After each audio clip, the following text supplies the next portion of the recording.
What's going on today, YouTube? Let's have a conversation about saddle positioning for whitetail hunting. The tactics and strategies can be overwhelming sometimes, but we're going to break a couple down and hopefully paint some pictures for you guys so when you get your saddles out in the woods, you feel more comfortable and more confident in your spots. So we're going to go over 3 basic setups today. First one's going to be hunting a bench on a ridge. Second one's going to be hunting a bottom, and then hunting a draw. These are 3 great places to find deer traveling. Depending on the cover, it might also be good bedding too. So without wasting any of your guys' time, let's get right into it. The first one is going to be hunting a ridge system with benches on it. So in setting up on a bench, on this specific scenario, the deer are bedding at the very top part of the ridge where there's thicker cover. You can see on the picture, the canopy has a little bit of oaks up top, but they aren't always producing, so the deer are using the bench system to travel down the ridge, across a valley, and then into an ag field on the next property. So due to property lines, the best place that we have to hunt this area is going to be right off their bedding, which is great because we'll see them earlier in the evening, and we're going to catch them before they, 1, get to the ag across the property line, or 2, get to the bottom of the ridge with which they stage in, and that's hard to hunt. And this system in particular has 2 different benches on it, so I want to position myself with the ability to shoot both of them. Here you can see there's a down tree creating horizontal cover. Using that cover as a blocker to direct deer movement, and for myself as a hide, all I needed to do was get 1 stick high, and I have opportunities at both benches. And the bottom bench is about 30 feet below me, keeping me well above a deer's horizontal normal view, not looking up. Now in the evening, I will have to worry about my scent dropping with the thermals for the bench below me. But it's perfect for the bench that I'm flat with because my thermals will never get to the deer there. Now there's good shooting opportunity the way the deer travel on that second lower bench, so I would just have to get a shot off before they got into my scent path. And to access this position, the best route would be where the deer would travel across my ground scent last. So going up the spine to the southwest, I would only be crossing over 1 or 2 deer trails, which are the least used in that whole system, leaving the top bench completely undisturbed.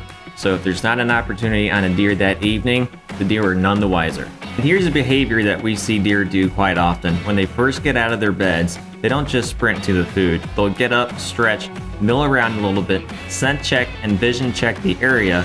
So if you're close to that bedding, and in this situation it's right off the edge of their bedding cover, they're gonna go to that first bench, hang out for a little bit, and then as the evening goes on, dive down that valley, and then get to the ag field across the property line. As you can see, for this particular setup, I only needed to get 1 stick high, and granted I do have some webbing on the bottom of my stick, but I don't always use it. And this was a situation where all I needed to do was get 1 stick high, using that cover to block a lot of my body silhouette and still be able to shoot over that cover. So just because you have 3 sticks doesn't mean you have to use all of them. Location number 2 is located in a creek bottom, and creek bottoms are a great place to find nutrient-rich soils from the moisture, thermals dropping down in the evening or throughout the day, keeping them cool from the hot weather if you're going to hunt early season.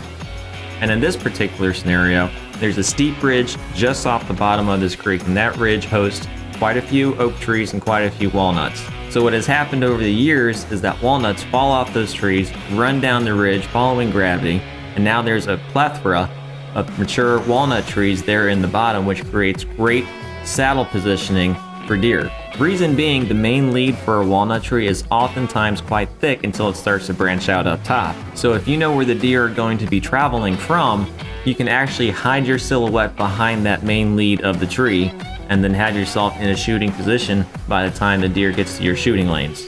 So all of it set up here, all of this whole open space down here, I can rotate back in here. Another perk about walnut trees is that there are oftentimes squirrels in them, creating chatter as they feed on the walnuts.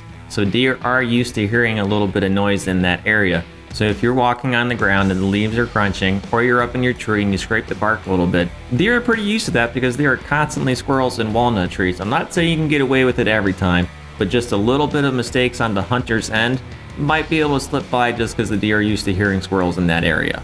Now for this particular instance, the creek is about 30 to 40 feet wide, so you want to get just above the cover so you have a shooting opportunity from bank to bank, and these deer are crossing it, and as they are crossing it, a lot of their hearing protection, what they can hear, is actually being muted from the creek running itself.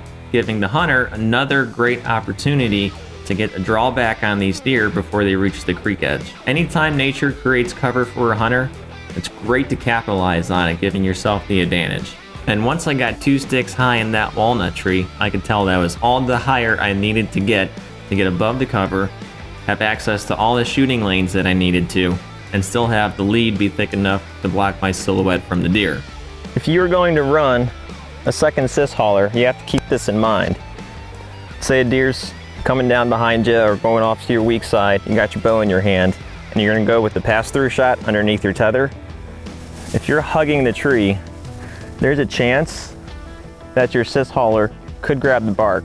So if you're in something like a cherry tree or like a shag hickory, that bark's really noisy, and your second cis hauler on your weak side could catch the bark and wind up spooking the deer. And the last positioning for this video is going to be hunting a draw. Those are tricky to hunt, but they are awesome for deer movement. We see a lot of deer movement in draws, and we also see a lot of deer bedding down in draws. They create great opportunity for deer to travel quietly without being seen, and during the daytime, there's a lot of turbulent wind in there, so they can scent check constantly every direction as they're bedded in there. But here's an example for how I would set up hunting a draw. So the last setup for this video is going to be pretty much at the top third of a draw. The draw runs north and south like this, and the deer are coming from bedding from the top of the ridge and heading down during the evening, and then vice versa in the morning. This spot here, especially with this tree, would be applicable for both morning and evening sit.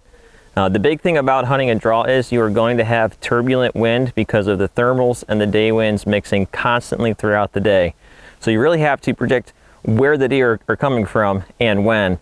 In an evening sit, I would expect them to come down this way, giving me opportunity to shoot here before they catch my thermals dropping down. On a morning sit, they'd be coming up this way, and I'd be really pushing the button if they came in here early, especially with my access route. If I access from the bottom, they would probably smell my ground set.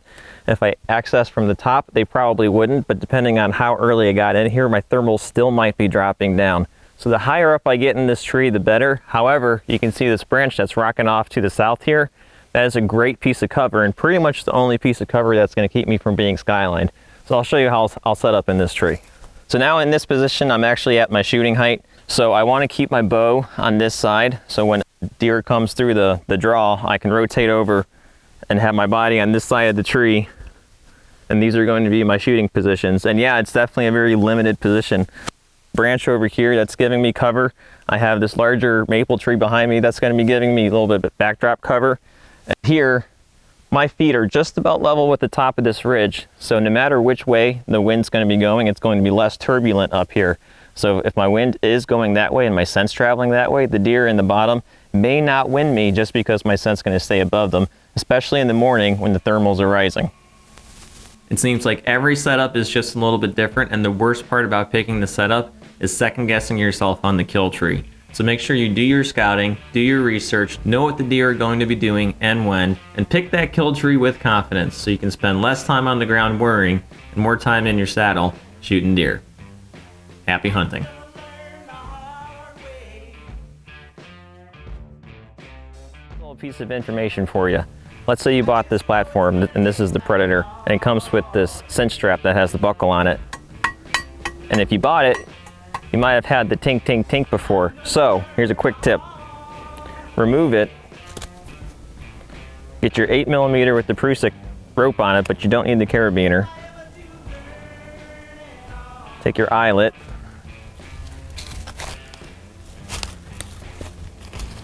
Go around the tree. Now just for safety purposes, you're going to want your Prusik to be on the back side. So remove your eyelet, go back over top of it.